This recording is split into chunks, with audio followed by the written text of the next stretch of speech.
आज बात करेंगे लिटरेरी क्रिटिसिज्म की, यानी साहित्यिक आलोचना। लिटरेरी क्रिटिसिज्म क्या होती है? एक्चुअली आलोचना कला के किसी भी कार्य की व्याख्या और दार्शनिक चर्चा है। यह समाज या संस्कृति और मूल्य प्रणाली के संबंध में कला या साहित्य के एक टुकड़े का मूल्यांकन है।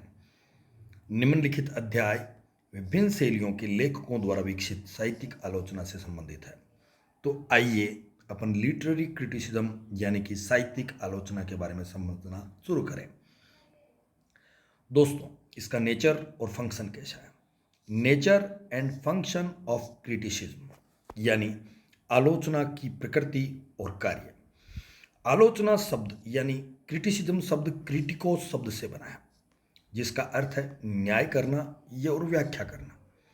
वह व्यक्ति जो किसी कलाकृति की व्याख्या या आलोचना करता है, आलोचक कहलाता है। बाद में दूसरी शताब्दी ईस्वी के मूल शब्द को फिर से बदलकर क्रिटिकस कर दिया गया।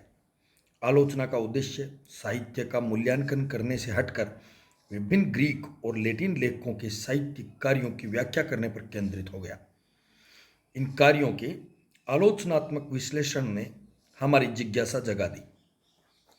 साहित्यिक सिद्धांत और साहित्यिक आलोचना यानी लिटरेरी थियरी और लिटरेरी क्रिटिसिज्म ने साहित्य की सीमाओं का विस्तार किया है, क्योंकि कोई भी सिद्धांत के विभिन्न लेंसों का उपयोग करके कार्यों की व्याख्या कर सकता है। ये वो लेंस है जिसके माध्यम से हम किसी भी लिटरेरी वर्क का मूल्यांकन करते हैं। लिटरेरी थियरी और लिटरेरी क्रिटिसिज्म एक दूसरे के पूरक है। वे किसी विशेष पाठ के अर्थ को फिर से परिभाषित करने के लिए उन्हें सौंपी गई महत्वपूर्ण भूमिका निभाते रहते हैं। साहित्यिक आलोचना साहित्य की व्याख्या करने और उसके बारे में लिखने का अभ्यास है, जबकि साहित्यिक सिद्धांत सिद्धांतों का एक समग्र अध्ययन है, जिसके माध्यम से आलोचक साहित्य के कार्यों पर तर्क करते हैं। दूसरे शब्दों में यह मूलतः पूर्व का समेकन है। इसे आगे जोड़ते हुए टेरी ईगल्टन ये घोषणा करते हैं कि some text are born literary, some achieve literariness and some have literariness thrust upon them. कुछ ग्रंथ साहित्यिक रूप से पैदा होते हैं, कुछ साहित्यिकता प्राप्त करते हैं और कुछ पर साहित्यिकता थोप दी जाती है। ऐसा कहते हैं टेरी ईगल्टन।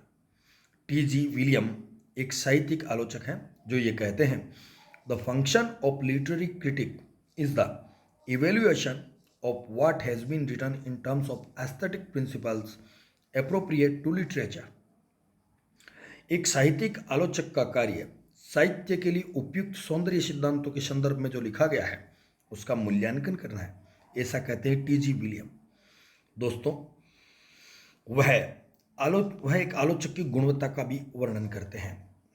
उसे समझदार होना चाहिए और व्याख्या करने और निर्णय लेने के लिए अपनी कल्पना और ज्ञान का उपयोग करना चाहिए। स्कॉटिश दार्शनिक डेविड ह्यूम का मानना था कि आदर्श आलोचकों के बीच सहमति का मुद्दा स्वाद और सुंदरता का सच्चा मानक था।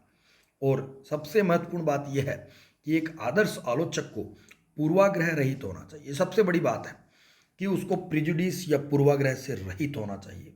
मैथ्यू आर्नोल्ड एक प्रसिद्ध अंग्रेजी कवि और आलोचक है।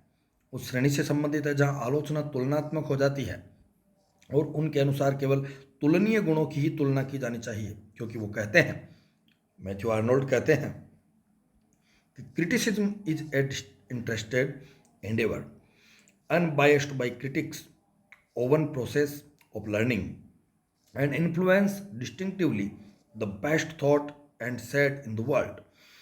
आलोचना एक निस्वार्थ प्रयास है जो आलोचकों द्वारा दुनिया में सबसे अच्छे विचार और कहे गए शब्दों को सीखने और प्रभावित करने की निष्पक्ष प्रक्रिया है, ऐसा कहते हैं मैथ्यू आर्नोल्ड।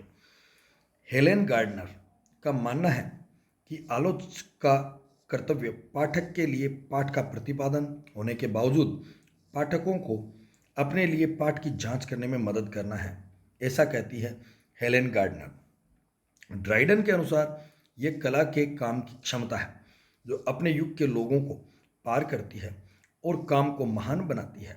और आलोचक का दायित्व तुच्छ दोषों का निरीक्षण करना नहीं है, बल्कि उस महान उत्कृष्टता की खोज करना है जो इसे अमर बनाती है, ऐसा ड्राइडन मानते हैं। उपरोक्त कथनों पर विचार करते हुए यह कहा जा सकता है कि साहित्यिक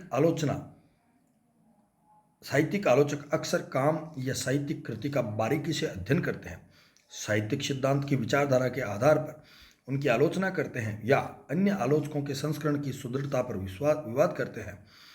आलोचक का उद्देश्य उस पाठ का मूल्यांकन करना है जो फिल्मों की आलोचना करने, कानूनों की व्याख्या करने या कलात्मक प्रकृतियों का आकलन करने के लिए आवश्यक कौशल का अनुकरण करता है। दोस्तों, आलोचना के बारे में अपन ने इतना जाना कि विभिन्न विद्वानों की क्या राय है, चाहे ड्रॉयडन ने क्या कहा हो, चाहे मैथ्यू अर्नोल्ड ने क्या कहा हो, चाहे ईगल्टन ने क्या कहा हो। अब लिटरेरी क्रिटिसिज्म यानी साहित्यिक आलोचना की अलग अलग फॉर्म्स हैं, अलग अलग रूप है, उनके बारे में डिस्कस करते हैं। फॉर्म्स ऑफ लिटरेरी क्रिटिसिज्म, इसके बारे में अपन इस वीडियो में स्टडी करेंगे, अगले वीडियो में।